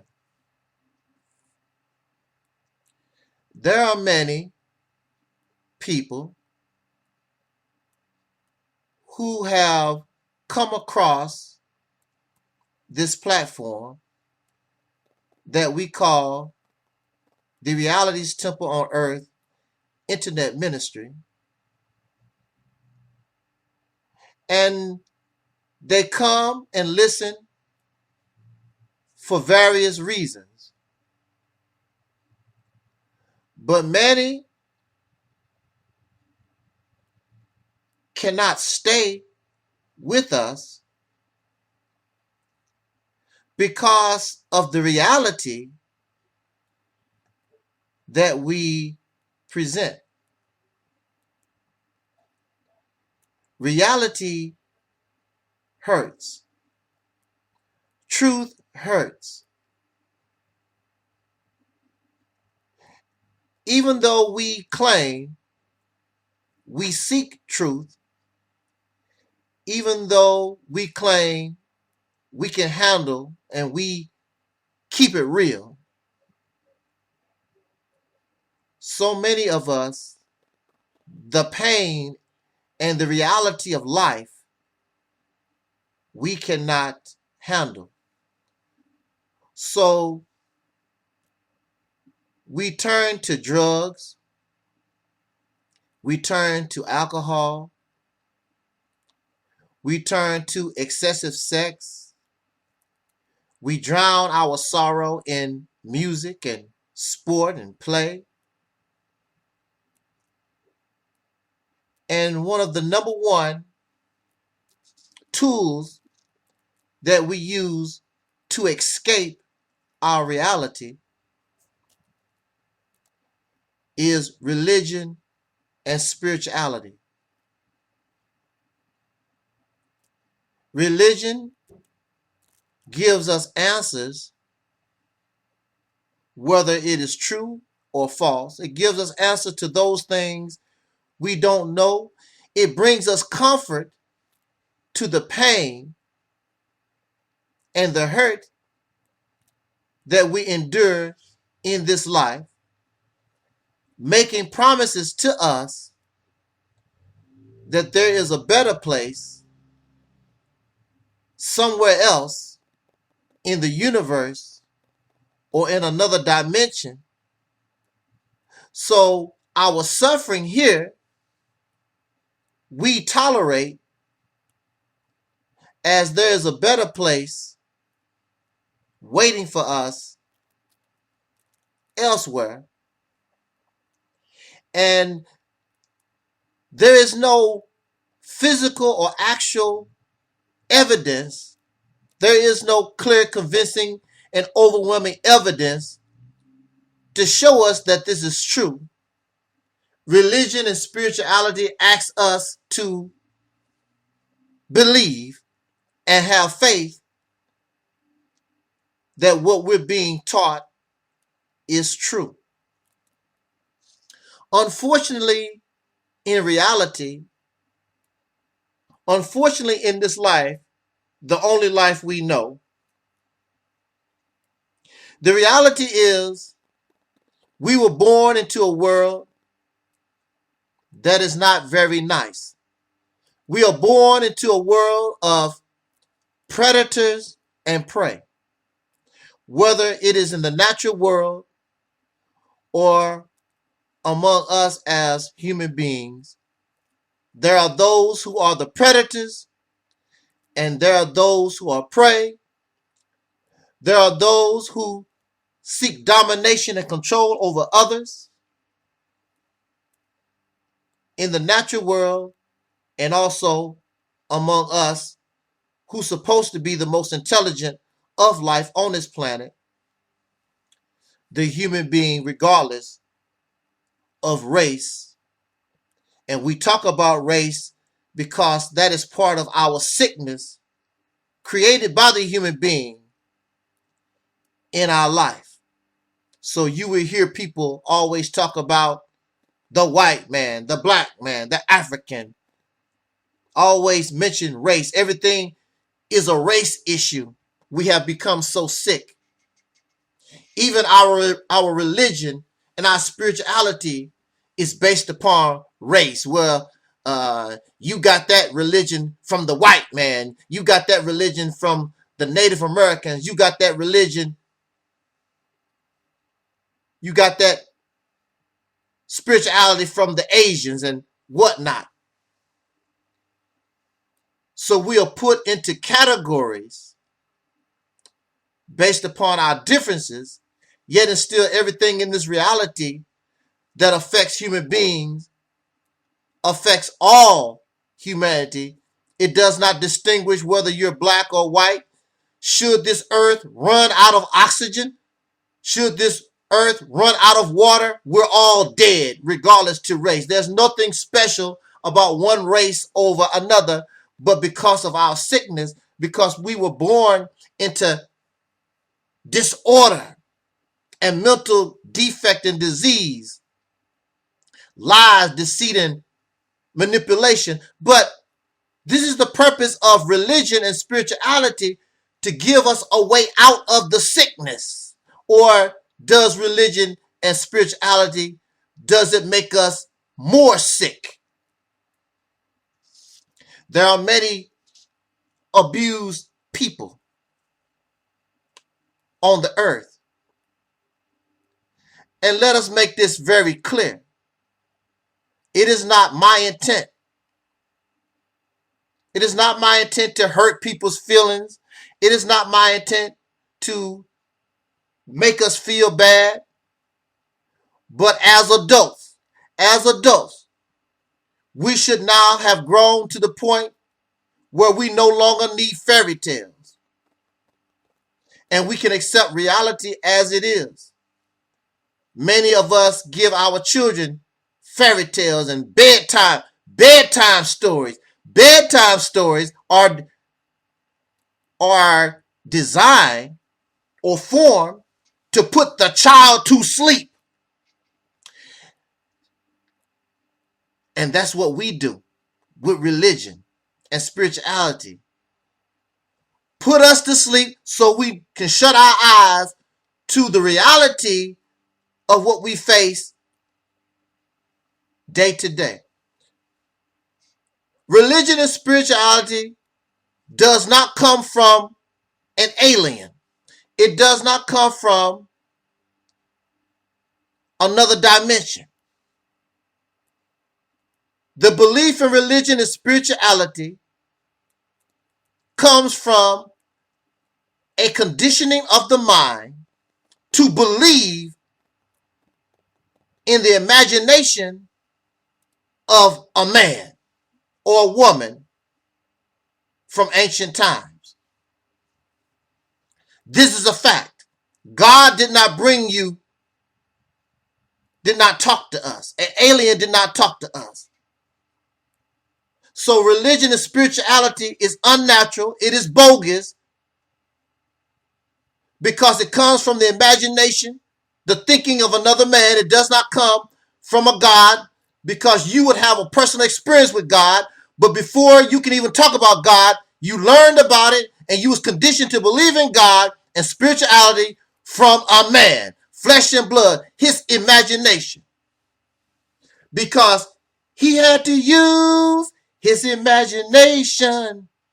His imagination.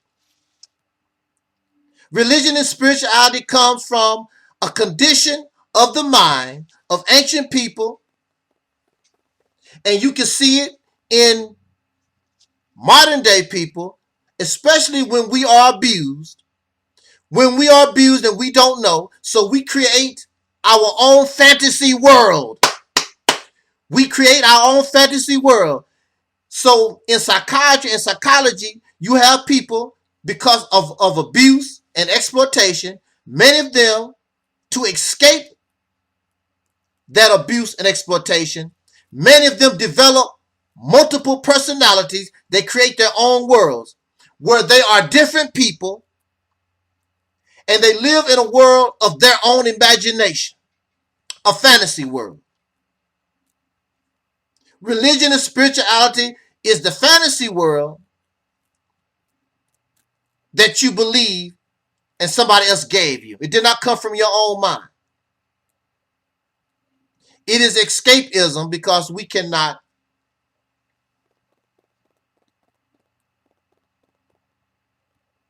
because we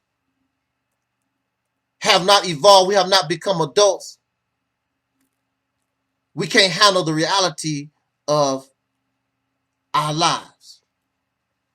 So you have a woman who knows her husband is cheating, but she creates this fantasy world in her mind that she's in a happy marriage. There are those who have good jobs and they hate their jobs, but they talk to you, I got a good job, and you know they make good money, but they hate their jobs, but they have to put on this front and create a fantasy world where they actually love everything. A fake marriage, a fake job, it's not real. This is how religion and spirituality was created from ancient people trying to deal with the violence, the rape, the murder, the wars, the lies, and the deceit and the manipulation of life. Spirituality origins from the fear of death. And ancient people had a great fear of death, so they used their imagination to create a place where you never die. The deer can die, the bear can die, grass can die, trees can die, turtles can die, chipmunks can die, but the human being of flesh and blood cannot die. So in the imagination, since I don't want to die, I will create my own place so I can deal with this reality because I don't want to die. I'm afraid. You mean to tell me I'm going to die and that's the end? So why should I be righteous? Why don't I just act like crazy and just go ape, as they say?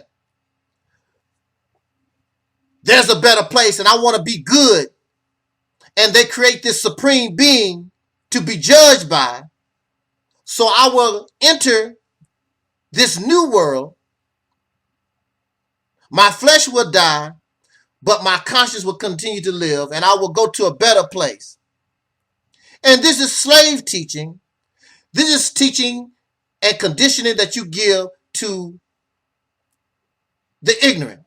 And we must also understand that ancient people were very illiterate, very ignorant, and they were very fearful of death, and many things they could not understand. So religion and spirituality gave them the answer so they could deal with the reality of the life that they lived in. I would suggest to us as adults, it is better that we just face reality and deal with it. Things will be much, much easier. Creating a fictional world, trying to avoid reality, causes us not to develop to our fullest potential as human beings, and cause us not to make no attempt to try to change the only life that we've ever and will know. Self, and you don't realize it. You don't realize it that God has been imprisoned. The devil was able to imprison God. So right inside your own self, your God self has been imprisoned, and you have a false sense of self running rampant inside the temple. This is why, you understand what I'm saying? Yes, sir. We have to bring reality's temple here on earth. Reality's temple here on earth, because yes, sir. We have to realize the enemy is running rampant inside this temple. And my name is Myron. They call me Sniffy. My name Myron Johnson. They call me Sniffy. They call me Sniffy. My cousin is Dr. Umar Johnson. I'm here to give y'all a message. Y'all better leave my cousin alone. That's what y'all better do. My cousin Umar doing good work for y'all. Y'all some stupid ass niggas, man. And y'all ain't giving the man no money.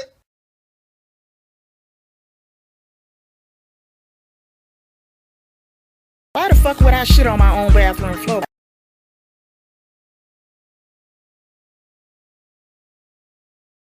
Why the fuck would I shit on my own bathroom floor?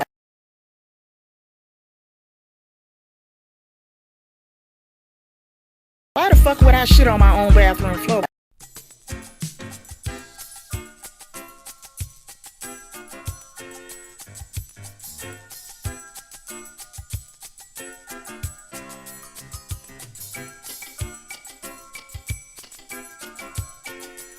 Peace, forever and always. I'm so Sister J. I'm so Sister D. And I just wanted to say thank you for all the people who helped to the medical fundraiser for my uncle Taalik. And it has meant so much to us that you would help, because without you guys, his life would not be possible and we would not be with him today right now. And I just wanted to say, for all of you that helped and that donated, I would really like to give a big thanks, and I hope that I can meet you one day and say thank you in person. I love you guys, and bye. Bye. Peace forever and always. Peace forever and always. Peace forever and always.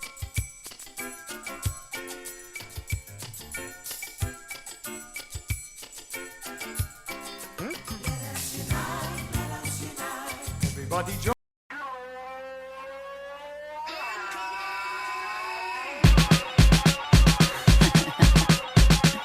Yes. I want that. Oh, I need that. Gots to have that. It's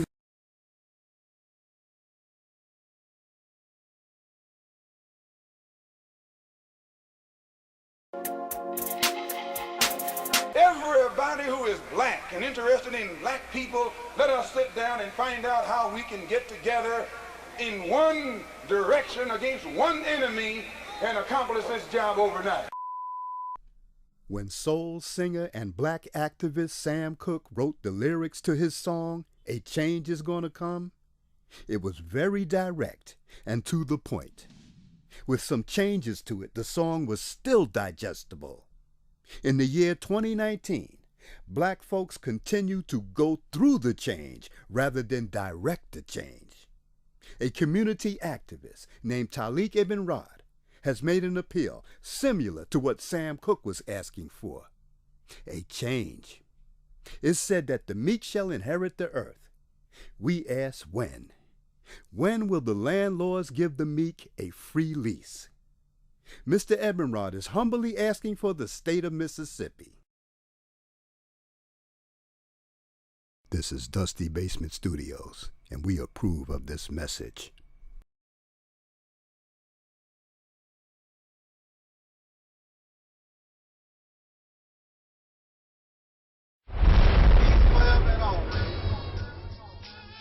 my black people. It's all about the unity. There's nothing they can do with us, so ain't nobody. We are in a state of emergency. Prejudice.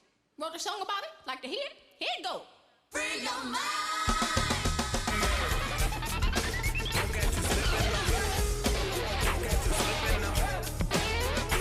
Keep it real. What dear? Cause I keeps it real like that. I keeps it real.